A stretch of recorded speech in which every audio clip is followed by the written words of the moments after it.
Bump shit, pump.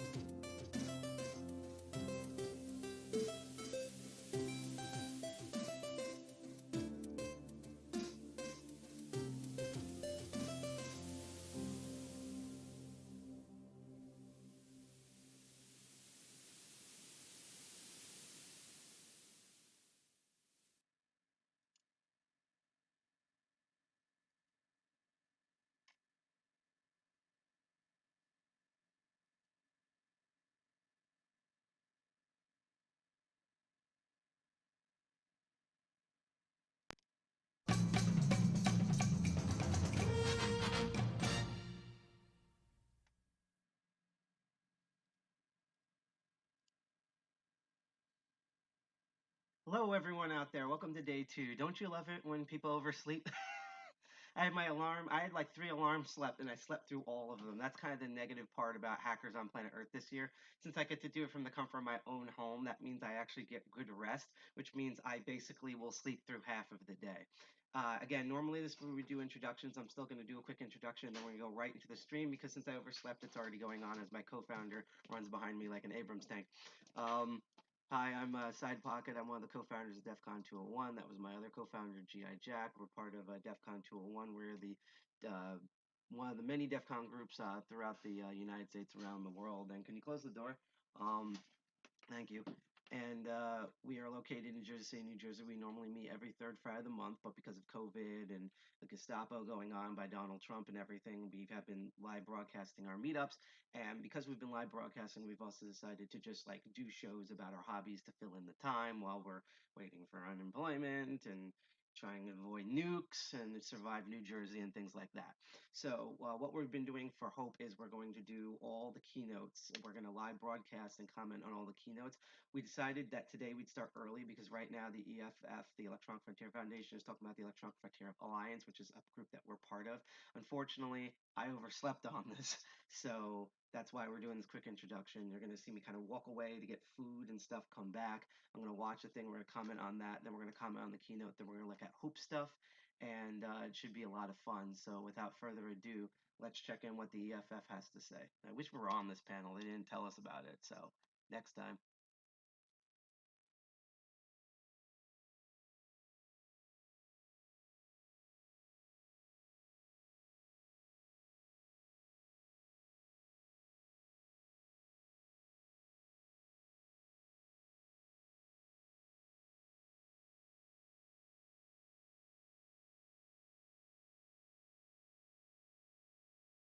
Important in order to maintain our sanity. So that's the first thing. And the other thing that we've sort of started to do is find where people on the ground need support. So, for example, one of the bond funds in Chicago, the Chicago Community Bond Fund, needed help with their website because they were getting so many donations that it would just crash the site, which is a great problem to be having, not a great problem when you need to donate money. And so what we did was we just spent, we've been doing this for about a few months now, trying to figure out how to both keep their site up and then like also fix the technical problems on the back end. And, there's only a few of us. And so there's a lot of moving pieces. Yeah. And just like not really jumping, like being in our community, but like not jumping in with technical solutions, like listening to what people's, needs are and just using what we know technically to help them out. And that's really important. Like I think we all want to do everything that we can right now. It feels like everything's on fire, probably because it is. But like we also just need to like sort of slow down and just realize that like people have mailing lists that they need help figuring out. People need to know how MailChimp works. Things like that are probably way more impactful than sort of anything else that we could be, designing technologically. So I would say those two things, like slowing down, having fun, finding, small projects where we're not doing new things, we're like amplifying and helping support the work of others. And I think those are the two major things sort of we've learned in the last couple of months. Thanks, Freddie. And building on what Freddie just offered, Abby, I know you and I have spoken a lot about the ways that we can be providing the more infrastructure and tools to help folks that are doing movement work. And sometimes it seems like even though technologists are, in my experience, often very politically aware, their lives as technologists or as hackers and as people who are politically active are often siloed. In what ways would you like to see hackers and other technologists become more engaged? And what do you think is important for them to keep in mind in order to do that in a way that is supportive of the movements they want to work with? Yeah, thanks. I really love what Freddie just said because that I feel like encapsulates a lot of what I would say, right? Like, um, you know, if you haven't done the type of work that people are doing, it's easy for technology focused people to to not appreciate that, like, other people's time is their life, right? And that, like, adopting new technologies or the best, most secure, or I think back on GPG parties and think, like, what could we have done with that time that we all know now is wasted, right? Like, um, that getting into understanding the work that people are doing, and that might come through very informal interactions or just having those periods of slowing down. But I think, you know that the word you mentioned, the word infrastructure, which is, I think, very key, is understanding what are the critical elements that make an organization function. And it might be the most helpful thing to help people figure out how to save 5 minutes a day on those things, right? Because 5 minutes a day is however many hours, right, a year. That is people who are when people are dedicating their lives to movement work, and they're spending 2 hours doing something that they could be doing in 5 minutes, might not be the most perfect thing, but um, that but it takes the technologist time to understand the process, right? And to understand how, like, to understand those critical points. And so, um, you know, I think that understanding at a bigger level what wheels are being reinvented, what processes could be streamlined or made simpler. Um, and that does require spending more time with people and also interacting at different levels with organizations and other technologists. Because one thing I've noticed from spending more over a decade now in kind of that social justice activist technology space is there are lots of things that are being reinvented, and there are lots of opportunities to create common infrastructure that we don't have the, like, mental, and we don't have the physical, and we just don't have the organizational space to understand those things um, as problems. Like, we have hope every couple years, which I think is probably a pretty good space for that, but we need more than every couple years. Yeah. Yeah, absolutely. Actually, and one of the things that I've done, I really like what you pulled out around like listening to folks. One of the things that I've done has been the most helpful in that way is just at the library in San Francisco. Every week they have a day where folks can come in, and folks that live, luckily, in the Bay, you have folks that from EFF and Google and the other tech giants that will just volunteer their time to like go to the library for an hour or 2 hours every week, and people from the community will come in and ask questions. And you might know some really complicated things, but sometimes there are such really simple ways of the ways that people's devices are not intuitive to them that just like get highlighted for you in a way that you wouldn't if you weren't spending the time to just hear people's everyday questions that wouldn't even stand out for you in that way, because you take some of that for granted. So like listening is just such an important part. I really appreciate that, Abby. And for Emily, this is hope, right? And so, what are some of the things that the hacker community could be doing? Are there things that folks could start doing today that would help meet some of the needs that you're seeing? I really love that they're bringing Yeah, up these low absolutely. tech And like to solutions continue on to because Abby and your point, um, how powerful it's listening is, very and a lot of not times just with hackers we tend to us, overthink but things with technology. So reaching out I'm directly really to people in really the glad that they community. brought that up. As technology oriented folks or as technology literate folks, some of the ways we can also help are by asking local nonprofits, organizations, what do you need help with? And not just in, areas such as tech support, but also research, right? For example, we have a local nonprofit here, the YWCA, and they have, an intimate partner violence support um, organization under this who, was looking for ways to help their clients find and detect surveillance devices in their vehicles, and this is something that they just didn't know who to turn to. But it's a perfect area of research for someone who is a technologist or who is a hacker. And then you can find these novel ways and establish this relationship. And it's just a great way to also find research and to find topics that will have a lot of impact within your community. So as a hacker, just getting out there. And if you don't find those spaces, you know, create them. One of the things I wanted to do and that got me where I am today in my work with Future Ada was because I really wanted to address the topic of online abuse. I wanted to talk about privacy. I wanted to share my knowledge of, different ethical hacking topics as I was learning them. And I didn't know of a space that did that. I didn't know. So I just started creating these workshops. Back then, when I was in Las Vegas, was with us in Shop, our local Las Vegas hackerspace. And then since I moved to Spokane, I went ahead and just put myself out there and went and found Rebecca. And now I'm part of Future Ada, and I get to continue to do this in an even more impactful way as I've grown because I've created those spaces and I've gotten to learn from that. And I've gotten to learn from the different communities that we interact with. So I just say, get in there and just start talking to people, start listening to them, and just you'll find people that need help pretty soon enough if you get out there.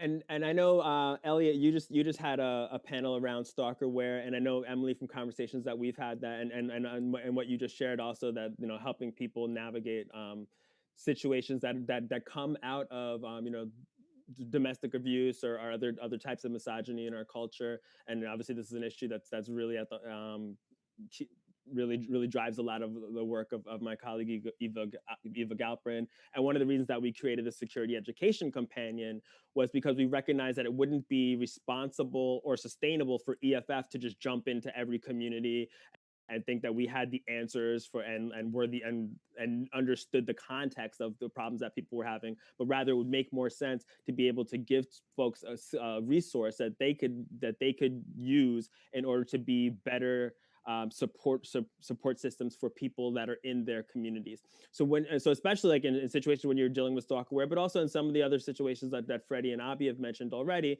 one of the most critical things is being able to develop trust, right? And when people are when you're asking people to share situations with them, and whether it be something very, very sensitive, like the situations that might lead up to problems with potentially with stalkerware, or even if it's the situations of racial and economic injustice, or just like I mentioned, the people at the library, being able to open up and say and talk to people about something that you feel insecure about, like your lack of knowledge about the way your device works.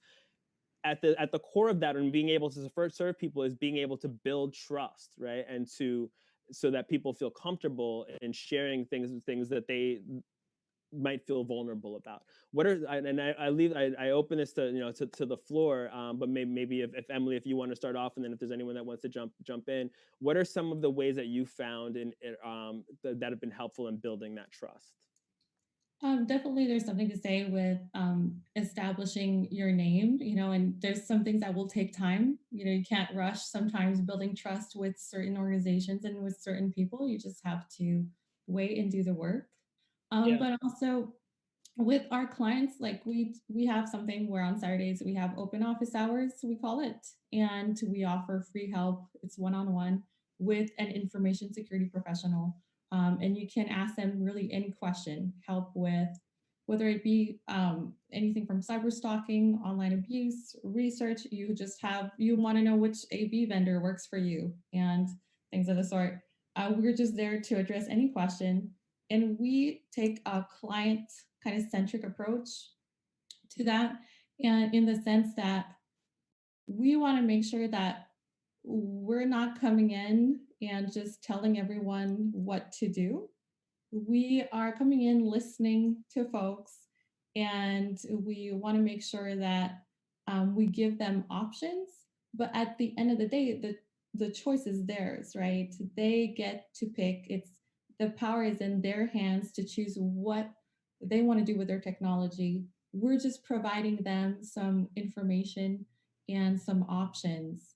And that's definitely been helpful in making sure that people understand that we kind of don't have really an agenda. We're just here to help them. And at the end of the day, the choice is theirs. And that's I'm been happy very, this is very being helpful brought for up us. because this is very important. And I think Because just to, a lot of times when you I keep guess, blabbing on like what I agree do, with you everything you come just off said, as like a Bill. And know-it-all, and that I way kind you of want to drive lead off people with something away and that you never I get should use. anything I done. hope you don't mind me repeating it, but you, Freddie, said when we were planning out this session is the importance of being humble.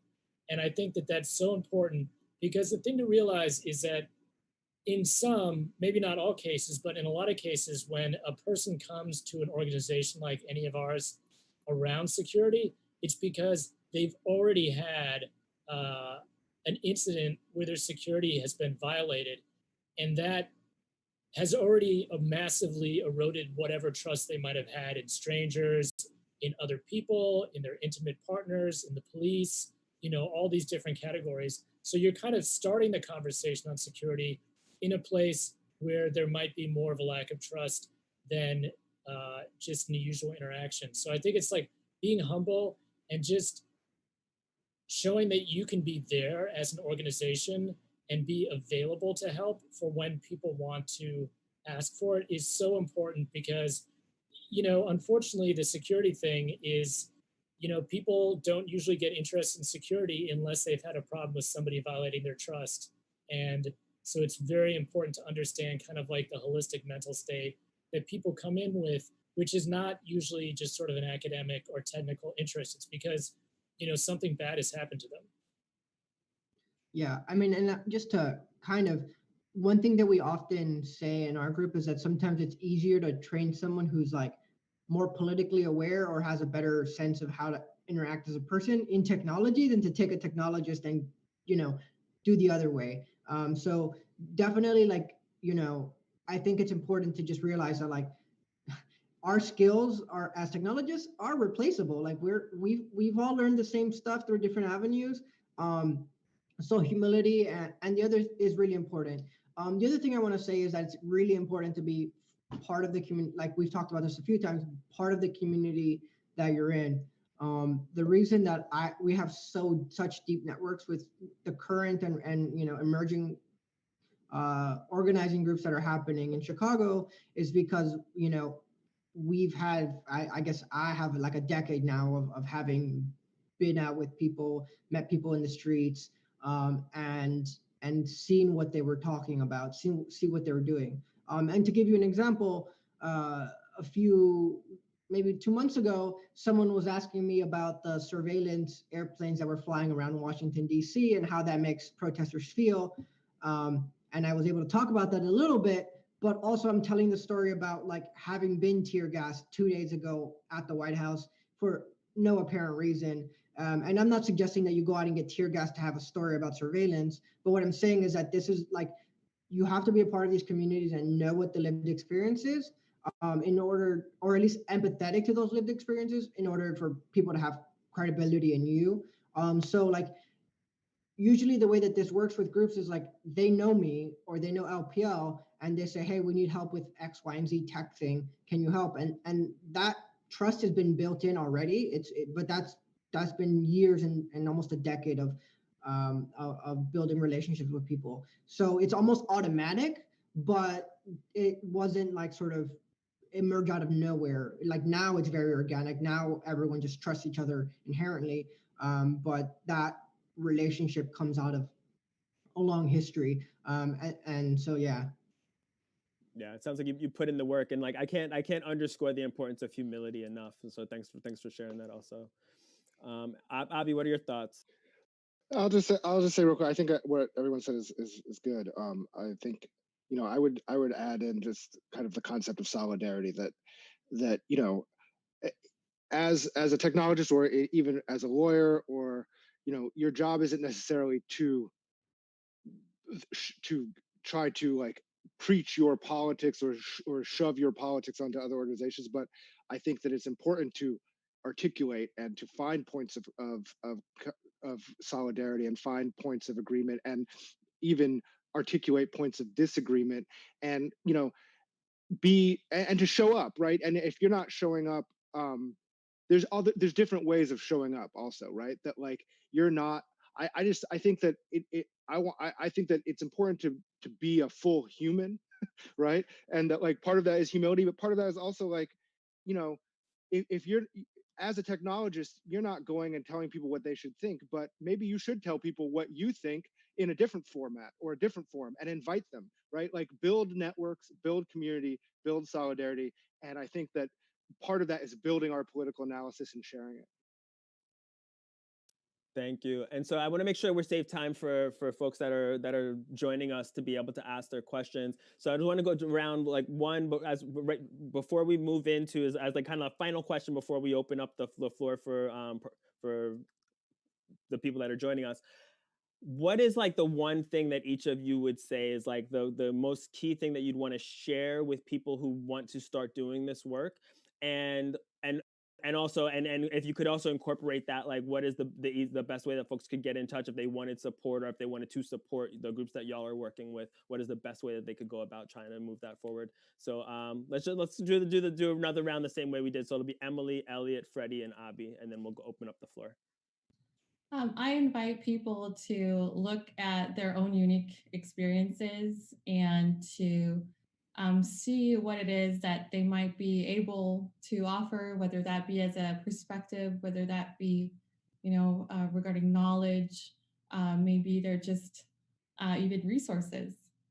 Look at what it is that you have and find something that you are passionate about, because we want people that are passionate. It just makes things easier. Just both for you as someone who is coming in who wants to be involved, and the people that you will be working with and encountering. Just take some time to reflect, or maybe just jump into something and see if you like it or not. Both are great options. But I invite all hackers to be more involved with their community and not to be afraid to go ahead and volunteer. And we're Future Ada. If you can find us at futureada.org. We're always looking to get new volunteers on board. We're always looking to collaborate on security research projects. So you can reach us at futureada.org. We have all our information there. Thank you, Emily. Elliot? I think I agree with everything that you just said. I guess to start off with, the best way to get in contact with us is our email is cypurr, CYPURR, @protonmail.com, and our website is cypurr.nyc. I think, if you want to get involved, don't overthink it. Go to meetings, put yourself out there. If you're in a place where you feel like there isn't an organization that deals with what you're interested in, create it yourself and put yourself out there. And I think that getting out in the community, things will happen very quickly. Freddie? Yeah, I guess my one takeaway I would say is that, there's this thing that we say in Chicago is that we all we got, like no one's coming to save us. We have to keep ourselves safe. We have to protect each other. So just thinking about like, this is it, everyone here we have to decide for ourselves how we want to live our lives. So you just have to be organized. And what I mean by that is like, I wish when I had started out, someone had told me to keep better like paper records and stuff like that. So I would say just be organized and just realize that like literally like no one's coming to save us. We have to keep each other safe. And so that's like the one thing I would say is really important for people to take away from this talk. So if you forget everything that I had said, just remember that we have to keep each other safe. Yeah, I think it was. I imagine from what you just shared, it was probably you, Freddie. But I remember that when we were having our initial talks to like decide what this panel would look like. We were talking about the "We All We Got," and someone said the cavalry's not coming, right? Like just to drive it home that the cavalry's not coming. We are the cavalry, right? And so if there's things in your world, if there's things in your community that you care about, like there's people that want to support you. There's a network of people that want to support you, but you are the person that needs to step up.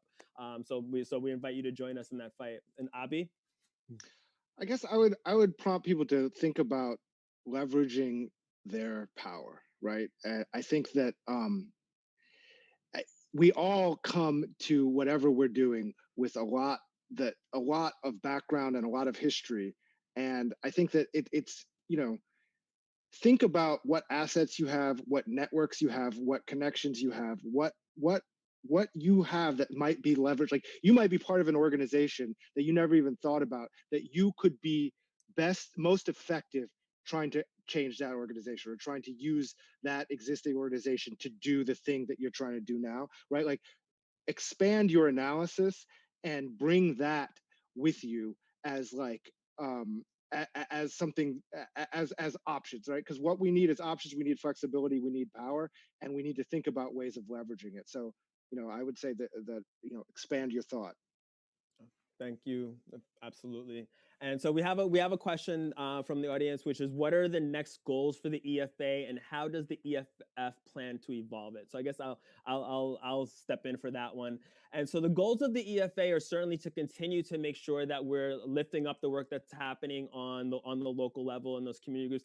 EFF is not, there's no way that EFF would have the capacity to be able to really engage and be aware of all of the concerns and the things that are happening on the local fights everywhere. And so what we've really been, what's one of the beauty of the EFA from the vantage point that I have is the way that all of the groups support each other, and also the ways that, like, honestly, like from an EFF point of view, is that there are so many times when there are fights that we wouldn't be aware of that we should be engaging in and supporting if it wasn't for the fact that folks that are in those communities that are being most directly impacted by it let us know. They reach out and say, this is the thing that's happening right now, and are there ways that you can support? That was my question, by the way. And similarly, also, a lot of times when there's local fights, whether it be that when we're fighting for community control over police surveillance, or we're trying to ban face surveillance, the local lawmakers, we've been really successful in banning face surveillance in San Francisco and Oakland and Davis and Berkeley, and supporting the fights that we've seen with face surveillance passed in Boston and Somerville and Springfield and East Hampton, Northampton. But in all of those areas, the fights that, and Freddie right now is involved in a fight to ban face surveillance in Chicago, and and as Freddie mentioned earlier, like a lot of those in those fights, as much as EFF is here and ready to support and step up and engage in those fights, those lawmakers want to hear from their constituents. They want to hear from people in their communities, and you are, each of you, not just the folks on the panel, but everyone that's listening too. You're the expert of the context within your community, and so we want to be able to. So EFF really, so what we see moving forward is an even stronger network. And what I think one of the things that we're working toward is having it not be like a hub and a spoke model where like EFF is at the center and like information flows in and out that way, but continuing to grow it more into a web. And that's why it's so much of like I'm so motivated to be lifting up the work that each of those groups are doing, because I want like all of the groups in the alliance and for the alliance to grow in such a way that the groups are all sharing information and skills and resources with each other, not simply with like EFF being a bottleneck or a conduit through which that information flows. So so that's in the future, I just more of that and more of a web and less of a hub and a spoke. And the next question is, are panelists okay with being contacted directly with questions or problems, or should we work through the website and publish contact information? And I think that I would imagine that depends on the individual, the context, and the group. But if there's any other stuff that y'all want to add, I'll let y'all answer that for yourselves. Yeah, I would just say, I would hate to disappoint and say contact me directly, just because I get a lot of emails and I'm quite terrible at it, to be honest. So I would say just contact our mailing list. We have info@lucyparsonslabs.com. Usually there's someone who can respond. But yeah, I would say that not to be like I'm too busy, but I don't want to tell you something that would be wrong. So I would say just hit up our mailing list if you have questions.